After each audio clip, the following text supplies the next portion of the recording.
শোনেন না, কি হিসাবে আলোচনা করতেছি তো ভাই? কি হয়েছে? আপনি কথা বলতেছেন তো ভাই? সবার সাথে আলোচনা করার সময় আপনাকে আমার থেকে আপনি বেশি মায়া ওনার জন্য? এটা কি কোনো আদবের ভিতরে পড়বে আপনার মনে হয়? যে একজন বক্তাকে থামাইয়া আপনি আমাকে দিলে ওনার কি ইজ্জত বাড়বে না কমবে? ওনার ইজ্জত কি বাড়বে না কমবে? আমরা তো ময়দানে চলি, আমরা বুঝি তো, মানুষের সেন্টিমেন্ট বুঝি।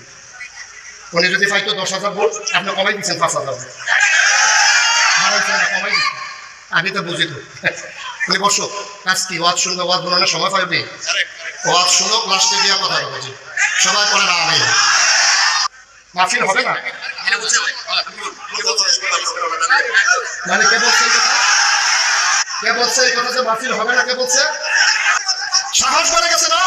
কে বলছে জসিম ওই লোকটাকে নিয়ে আসে? কে বলছে যে মাহফিল হবে না এই লোকটাকে আনা? আপনি জানেন কে বলছে? একটু খবর নেই।